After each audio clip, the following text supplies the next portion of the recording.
आजचा हा खास दिवस, तो खास यासाठी कारण हा कुटुंबासोबतचा प्रवास स्वामींच्या भेटीसाठी आहे. गुरुपौर्णिमेचे औचित्य साधून आम्ही पोहोचलो वाई येथील गंगापुरीमधील स्वामींच्या मठात. खरं तर आमच्याकडे हा दिवस साजरा करण्याचं आणखी एक कारण आहे, ते म्हणजे आमच्या रुचिकाने घेतलेला कॅमेरा. आज स्वामींच्या मठात त्या कॅमेऱ्याचं पूजन होणार आहे. गुरुपौर्णिमेनिमित्त त्या सगळ्या माणसांचे आभार मानायला हवेत, ज्यांनी वेळोवेळी मला अनेक गोष्टी शिकवल्या. पण त्याचबरोबर स्वामी हे माझे आध्यात्मिक गुरु आहेत. त्यांनी जातीपातीचा भेद न करता सर्वांना समान वागणूक दिली आणि श्रद्धा, सेवा, सत्य, दया व ईश्वराचा संदेश दिला.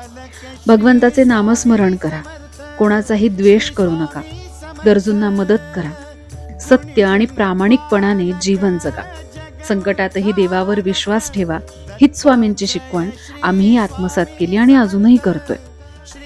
स्वामींची आरती करण्याचं भाग्य लाभले. अनेकांना अनेक वेळी स्वामी आहेत आणि ते भिवू नको, मी तुझ्या पाठीशी आहे हेच सांगत आहेत याची प्रचिती येते.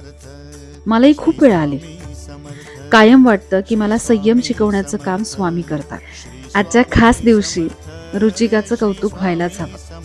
आपल्या घरातला माणूस मोठा होतोय, शिकतोय, मेहनत करतोय हे बघून कौतुक तर वाटतंच. रुचिकाने प्रचंड मेहनत केली म्हणून हा दुसरा कॅमेरा ती आज घेऊ शकली. तिचे मनापासून कौतुक आहे. रुचिकाच्या या कॅमेऱ्यासाठी आणि रुचिकाच्या या प्रवासासाठी अनेकांनी मदत केली. त्या सगळ्यांचे माझ्याकडून आभार. आज मठामध्ये 3 हुशार विद्यार्थ्यांना सायकल भेट म्हणून देण्यात आली. त्या हुशार विद्यार्थ्यांचे खूप कौतुक. आणि मठामध्ये अशा पद्धतीचा कार्यक्रम केला जातो, राबवला जातो, यासाठी इथले असणारे सगळेच आयोजक त्यांचेही मनापासून कौतुक.